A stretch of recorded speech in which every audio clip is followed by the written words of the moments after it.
Class 12th का जो next chapter start करेंगे, चैप्टर का नाम है मूविंग चार्ज एंड मैग्नेटिज्म।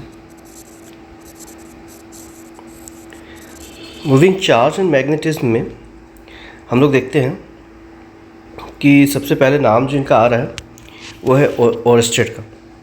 ठीक है, तो ओरस्टेड एक्सपेरिमेंट में क्या देखते थे, उन्होंने क्या चेक किया कि जब किसी कंडक्टर में करंट फ्लो करवाते हैं और इसके बगल में एक मैग्नेटिक नीडल रख देते हैं। मैग्नेटिक नीडल को और किस नाम से जानते हैं? कंपास के नाम से जानते हैं। तो जैसे स्विच को ऑन करते हैं मैग्नेटिक नीडल डिफ्लेक्शन शो करता है। किसी करंट कैरिंग कंडक्टर के बगल में रखते हैं तो ये डिफ्लेक्शन शो करता है, मतलब कि एक करंट कैरिंग कंडक्टर जो होता है वो एक मैग्नेट के जैसा बिहेव करता है। ठीक है, अब इसको समझने का एक और तरीका हो सकता है। मैग्नेट जैसा बिहेव ना करके हम लोग बोल सकते हैं कि करंट कैरिंग कंडक्टर के चारों ओर एक मैग्नेटिक फील्ड पाई जाती है। ये ओरस्टेड ने कहा। ठीक है, उन्होंने और भी क्या देखा कि जैसे करंट का डायरेक्शन उल्टा करते थे तो डिफ्लेक्शन भी उल्टा हो जाता था। इसका मतलब जो मैग्नेटिक फील्ड है वो करंट के डायरेक्शन पे भी डिपेंड कर रही है। ठीक है, इसी को देखते हैं एनसीईआरटी में क्या लिखा है इसके बारे में कि both electric and magnetism have been known for 2000 years. 2000 साल से हमें उनके बारे में पता है। पर एक लेक्चर के दौरान डेनिस फिजिस्ट जो थे ओरस्टेड ने, मतलब 1820 में, उन्होंने क्या देखा कि जब एक मैग्नेटिक फील्ड एक मैग्नेट को एक करंट कैरिंग कंडक्टर के बगल में रखते हैं तो जो मैग्नेट होता है वो डिफ्लेक्शन शो करता है। ठीक है, और जो डिफ्लेक्शन शो करता है तो उन्होंने क्या कहा कि इस तार के चारों ओर एक इमेजिनरी सर्कल मान लिया और उस पूरे इमेजिनरी सर्कल पर किसी भी जगह पर रखने पर वो डिफ्लेक्शन शो कर रहा था। तो उन्होंने क्या देखा कि एक इमेजिनरी सर्कल एग्जिस्ट करती है। फिर उन्होंने क्या कहा कि जब रिवर्स करते हैं करंट का डायरेक्शन तो नीडल का डायरेक्शन भी क्या होता है, रिवर्स हो जाता है। उन्होंने एक और एक्सपेरिमेंट किया। उन्होंने क्या किया कि अगर करंट कैरिंग कंडक्टर को हम लोग एक आयरन फिलिंग वाले पेपर से पार करें तो यहाँ पर वो एक पर्टिकुलर अरेंजमेंट में जम जाते थे, कॉन्सेंट्रिक सर्कल के फॉर्म पे जम जाते थे। तो उन्होंने इसके हिसाब से कहा कि जब भी करंट कैरिंग कंडक्टर में जब करंट को फ्लो करवाते हैं तो क्या एग्जिस्ट करता है, मैग्नेटिक फील्ड एग्जिस्ट करता है। फिर इसी कहानी में आगे जब बढ़ेंगे हम लोग, जैसे चैप्टर चलता जाएगा तो हम लोग को पता चलेगा कि जेम्स मैक्सवेल का नाम आता है और उन्होंने क्या कहा, लाइट को इलेक्ट्रोमैग्नेटिक वेव कहा और इलेक्ट्रोमैग्नेटिक वेव को बाद में रेडियो वेव के बारे में हम लोग विजुलाइज किया हर्ट्ज ने, और जेसी बोस ने और मार्कोनी ने इसको प्रोड्यूस करने के लिए मैकेनिज्म बना करके। तो इस चैप्टर में हम लोग क्या पढ़ेंगे कि जब एक किसी भी चार्ज पर मैग्नेटिक फील्ड पर कितना फोर्स लगता है। मतलब इस टॉपिक में क्या पढ़ना है हम लोग को कि जब भी कोई चार्ज पार्टिकल किसी मैग्नेटिक फील्ड में इंटर करेगा तो उस पर कितना फोर्स लगेगा, वो इस टॉपिक में पढ़ेंगे हम लोग। और इसके अलावा हम लोग क्या पढ़ेंगे, साइक्लोट्रॉन के बारे में पढ़ेंगे। ठीक है, गैल्वेनोमीटर के बारे में पढ़ेंगे और इसके लिए बताया है कि साइन कन्वेंशन डॉट और क्रॉस यूज़ करते हैं। डॉट का मतलब होता है फील्ड जो है वो आउटवर्ड है कॉपी के, और अगर क्रॉस बना के रखे होंगे इसका मतलब है फील्ड जो होगा क्या होगा, इनवर्ड होगा कॉपी के। ठीक है, उसको यहाँ समझा दिया। ठीक, नेक्स्ट है मैग्नेटिक फोर्स क्या होता है। तो हम लोग क्या जानते हैं, इस मैग्नेटिक फोर्स को अगर कोई समझना चाहता है तो सबसे पहले उसको समझना पड़ेगा कि इलेक्ट्रिक फील्ड क्या होता है। तो इलेक्ट्रिक फील्ड को ई से रिप्रेजेंट करते थे और फॉर्मूला होता था 1/4πε0 Q/r²। ये जो था एक वेक्टर क्वांटिटी था। इस वेक्टर क्वांटिटी के बारे में हम लोग को पता था कि जो वेक्टर क्वांटिटी होगा इसका डायरेक्शन जो होता है वो फोर्स के डायरेक्शन के सेम था। ठीक है, फिर इसकी वजह से जो फील्ड होता है उस फील्ड के बारे में सोचते सोचते हम लोग ऐसा मान सकते हैं कि अगर कोई चार्ज पार्टिकल मूव कर रहा हो तो उसके चारों ओर एक फील्ड होता है, उसको हम लोग मैग्नेटिक फील्ड कहते हैं। उसको BR से रिप्रेजेंट करेंगे। एकदम इलेक्ट्रिक फील्ड के जैसा होगा जो भी प्रॉपर्टीज़ इलेक्ट्रिक फील्ड की थी सेम प्रॉपर्टीज़ शो करेगा, एक आध दो प्रॉपर्टीज़ में अंतर हो सकता है, ठीक है, ये आगे जाकर देखेंगे हम लोग। अगला है लॉरेंट्ज फोर्स। लॉरेंट्ज फोर्स की अगर बात करेंगे तो लॉरेंट्ज फोर्स क्या होता है? अगर मान लो मेरे पास कोई ऐसा रीजन हो जहाँ पर इलेक्ट्रिक फील्ड भी लग रहा हो और मैग्नेटिक फील्ड भी लग रहा हो, एक पर्टिकुलर रीजन ले रहे हैं जहाँ पर इलेक्ट्रिक फील्ड भी है और मैग्नेटिक फील्ड भी है, ऐसे किसी रीजन पे अगर कोई चार्ज पार्टिकल इंटर करता है किसी भी डायरेक्शन पे तो एक फोर्स फील करता है, और जितना फोर्स फील करता है उसी को लॉरेंट्ज फोर्स कहते हैं। और फॉर्मूला होता है Q E cross E plus V cross B। इस फोर्स को लॉरेंट्ज फोर्स कहते हैं। लॉरेंट्ज फोर्स क्या होता है? लॉरेंट्ज फोर्स एक ऐसा फोर्स है जो किसी चार्ज पार्टिकल पे लगता है जब इलेक्ट्रिक फील्ड और मैग्नेटिक फील्ड दोनों उस जगह पे लग रहे हो, इसी फोर्स को लॉरेंट्ज फोर्स कहते हैं, ठीक है। तो क्या समझ में आया इससे कि लॉरेंट्ज फोर्स क्या होता है? लॉरेंट्ज फोर्स एक ऐसा टाइप का फोर्स होगा जो कि इलेक्ट्रिक फील्ड और मैग्नेटिक फील्ड जब दोनों हों उस जगह पे जो फोर्स लगता है उसको लॉरेंट्ज फोर्स कहते हैं, उसका ये फॉर्मूला हो, ठीक है। अब इस फोर्स के बारे में कुछ प्रॉपर्टीज़ देखते हैं, या इसमें सिर्फ मैग्नेटिक फील्ड मेरे पास काम करता है तो सिर्फ मैग्नेटिक फील्ड के बारे में देखते हैं, मैग्नेटिक फोर्स के बारे में देखते हैं। तो मैग्नेटिक फोर्स को अलग करने की कोशिश करो तो F इक्वल्स टू Q अंदर चला जाएगा, Q V cross B।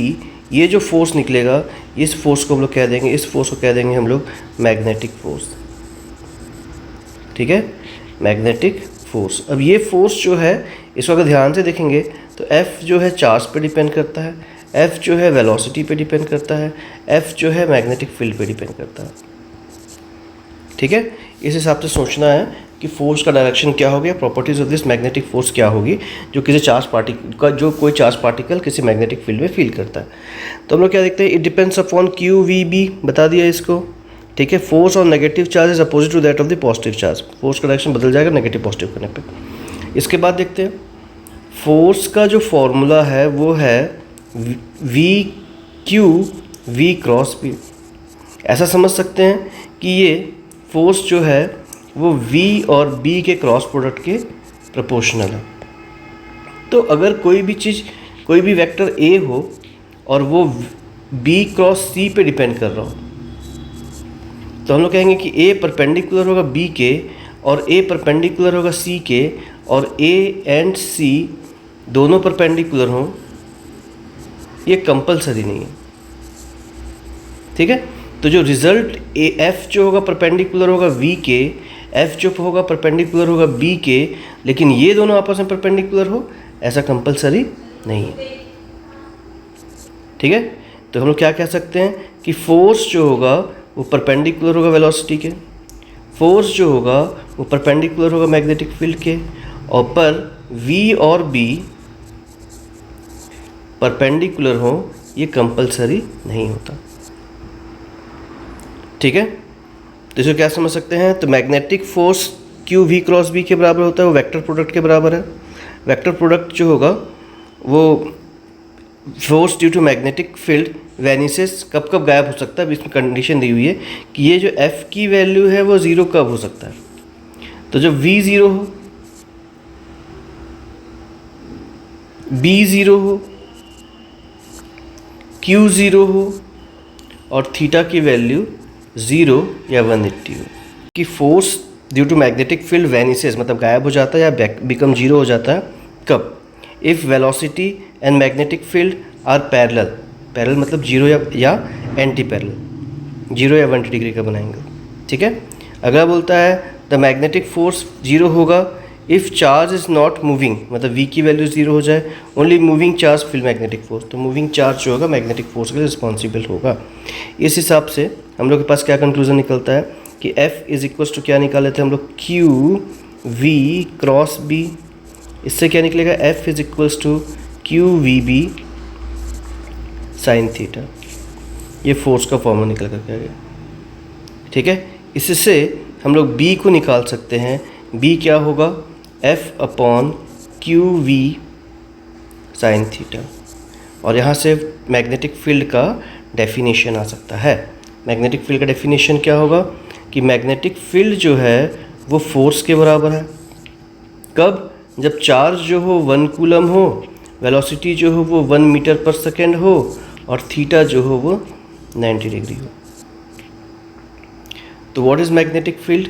Magnetic field उस फोर्स के बराबर है जो 1 कूलम का चार्ज 1 मीटर पर सेकेंड की स्पीड से अगर 90 डिग्री के एंगल पे इंटर करते हुए फील करेगा, उसी फोर्स को हम लोग क्या कह देंगे? मैग्नेटिक फील्ड कह देंगे। तो किसी चार्ज पार्टिकल पे किसी 1 कूलम चार्ज पार्टिकल जो कि 1 मीटर पर सेकेंड की स्पीड से मैग्नेटिक फील्ड के परपेंडिकुलर डायरेक्शन में इंटर करे तो जितना फोर्स फील करेगा उसी फोर्स को मैग्नेटिक फील्ड कह देंगे। तो मैग्नेटिक फील्ड का डेफिनेशन यहाँ से निकल करके आएगा। ये डेफिनेशन हो गया मैग्नेटिक फील्ड का।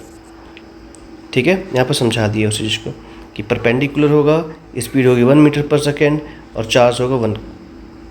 अगर इसकी यूनिट की बात करें तो मैग्नेटिक फील्ड जो होगा वो एक वेक्टर क्वांटिटी होगा। अगर ये वेक्टर क्वांटिटी है तो इसका डायरेक्शन भी होना चाहिए और इसकी एसआई यूनिट भी होनी चाहिए। अगर इसकी एसआई यूनिट की बात करते हैं तो इसका एसआई यूनिट होता है टेस्ला। निकोलस टेस्ला को डेडिकेट करते हुए इसका यूनिट बनाया गया है। ठीक है, और सीजीएस यूनिट होता है गॉस। तो 1 गॉस इज इक्वल्स टू होगा 10⁻⁻⁴ टेस्ला। अब बच गया मैग्नेटिक फील्ड का डायरेक्शन कैसे निकालेंगे। तो मैग्नेटिक फील्ड का डायरेक्शन निकालने के लिए फॉर्मूला है F is equals to V cross B into Q. तो एक्चुअली मैग्नेटिक फील्ड ने हम लोग को फोर्स का डायरेक्शन निकालना होता है। तो जब कोई चार्ज पार्टिकल मैग्नेटिक फील्ड में इंटर करेगा तो जो फोर्स होगा वो V के भी परपेंडिकुलर होगा और जो फोर्स होगा वो B के भी परपेंडिकुलर होगा, लेकिन दोनों आपस में परपेंडिकुलर हों ऐसा कंपलसरी नहीं है। तो इस हिसाब से मेरे को निकालना है कि फोर्स का डायरेक्शन कैसे निकालें। तो हम लोग left hand Fleming's rule use करते हैं, LFBV। L for left hand, F for force, B for magnetic field, V for velocity.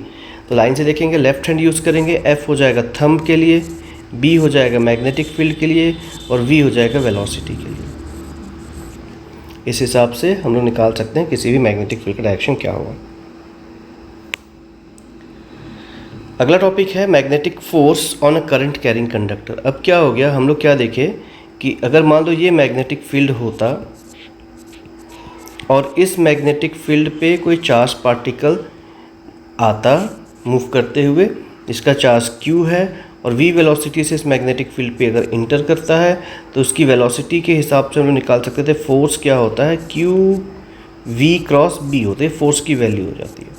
तो किसी भी मैग्नेटिक फील्ड पे कोई चार्ज पार्टिकल इतना फोर्स फील करता है।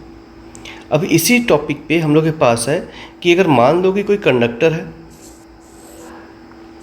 इस कंडक्टर पे क्या प्रेजेंट होंगे, उसे कैरियर्स प्रेजेंट होंगे और ये जब कंडक्टर में जब स्विच ऑन करेंगे तो इलेक्ट्रॉन मूव करेगा और इस इलेक्ट्रॉन के मूवमेंट की वजह से ये जो कंडक्टर है कितना फोर्स फील करेगा जब इसको किसी मैग्नेटिक फील्ड बी में रखा हुआ है। ऐसे मैग्नेटिक फील्ड एग्जांपल ले रहे हैं, ये मैग्नेटिक फील्ड पे रख दिया उसको, तो इस मैग्नेटिक फील्ड पे ये कंडक्टर कितना फोर्स फील करेगा ये निकालना है। तो फोर्स का फॉर्मूला क्या होता है, क्यू वी क्रॉस पी। अब प्रॉब्लम क्या है कि इसमें चार्ज तो पता नहीं है, तो टोटल चार्ज Q जो होता है वो होता है total number of electron into electronic charge. अब total number of electron N क्या होगा, N होगा number of electron into volume. और इसके हिसाब से देखते हैं तो लेंथ L है और area of cross section A, तो N की वैल्यू हो जाएगी N इंटू L। तो क्या बस लिख सकते हैं हम लोग कि Q is equals to NaLe, नाली। और हम लोग इससे पहले निकालें F is equals to Q V into B या V क्रॉस B, पुट कर देते हैं तो F इज इक्वल्स टू क्या निकल जाएगा, Q की वैल्यू NaLe और इलेक्ट्रॉन की वेलोसिटी को ड्रिफ्ट वेलोसिटी कहते हैं इंटू B। ठीक है, अब क्या ध्यान से देखते हैं हम लोग कि ये N इंटू E जो होता है और जो ये VD होता है, तीनों N into E into VD जो होता है उसको J कह सकते हैं। तो J की वैल्यू क्या हो सकती है, NaVD, पुट कर सकते हैं। तो F का फॉर्मूला क्या निकल जाएगा, F का फॉर्मूला निकल जाएगा J into AL cross B।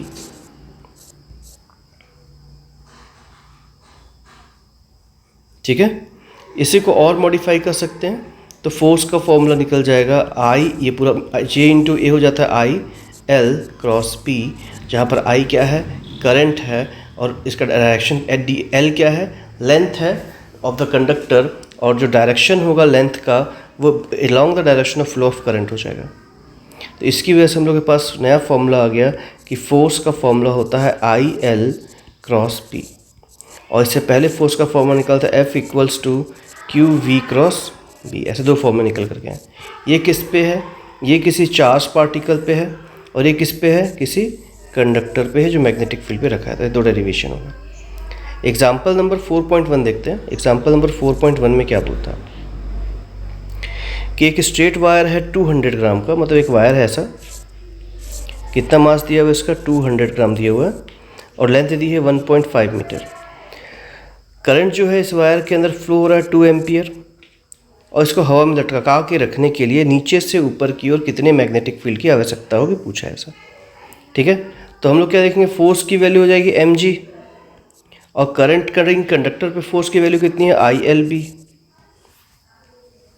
L B sine theta होगा, क्योंकि उसमें बोल दिया परपेंडिकुलर डायरेक्शन, तो थीटा की वैल्यू 90 ले लेंगे, हट जाएगा।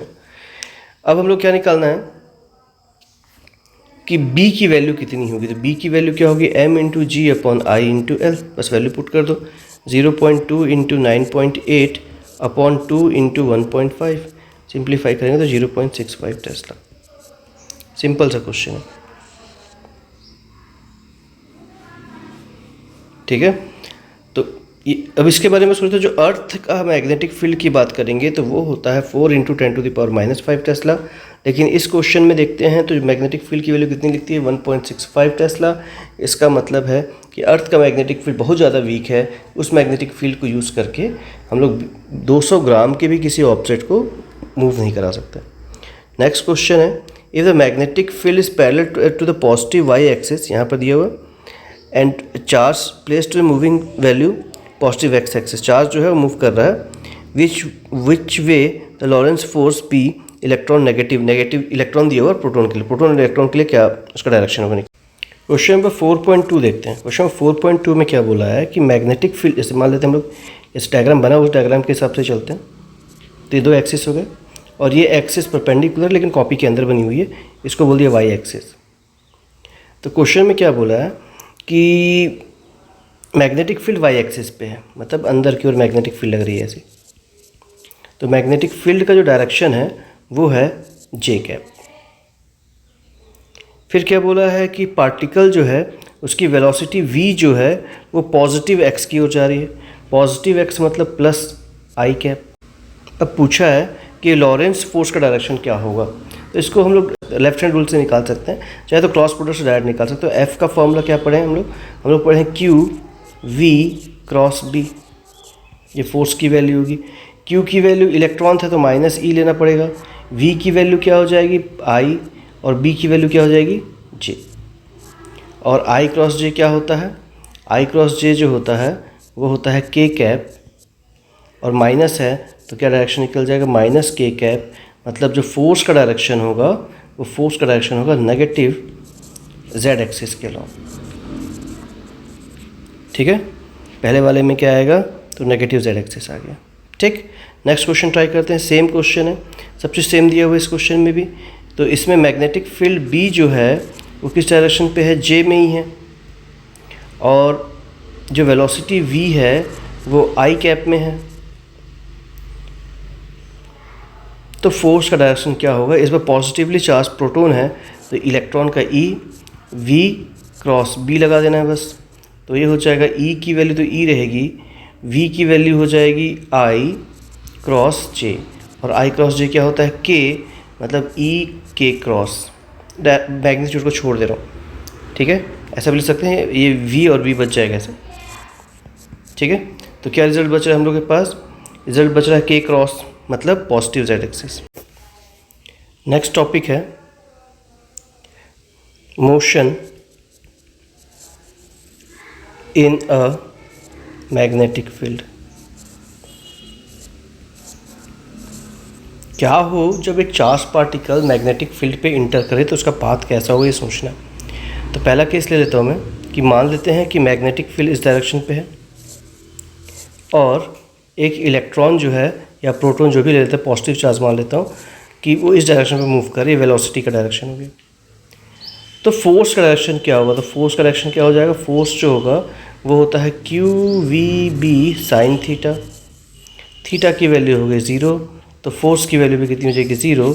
मतलब जब कोई चार्ज पार्टिकल मैग्नेटिक फील्ड के पैरेलल या एंटी पैरेलल जाएगा तो नेट फोर्स की वैल्यू कितनी हो जाएगी? 0। तो पहला केस क्या निकल करके आया कि F = 0। इसका मतलब क्या है? पाथ जो रहेगा वो कैसा रहेगा? Straight line. ठीक है। कब? जब चार्ज पार्टिकल पैरेलल या एंटी पैरेलल मूव करे। ठीक है।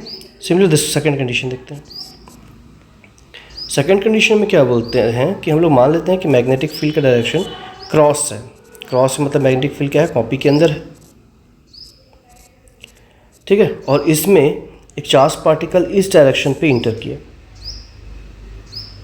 तो इसका डायरेक्शन क्या हो जाएगा? इसका डायरेक्शन हो जाएगा, अभी फ़िलहाल में मान लेते हैं ये आई कैप है और नीचे जा रहा है मतलब जेड कैप है, के कैप है नेगेटिव में। तो फोर्स का डायरेक्शन क्या हो जाएगा? फोर्स का डायरेक्शन हो जाएगा आई इंटू माइनस के कैप। आई इंटू के क्या होता है? अगर याद नहीं होता ऐसे निकाल सकते हैं, आई जे और के एंटी क्लॉकवाइज लिखना होता है। अगर आई और के निकालना है तो क्लॉकवाइज घूम रहे हो, क्लॉकवाइज घूम रहेंगे तो नेगेटिव आंसर आ जाएगा।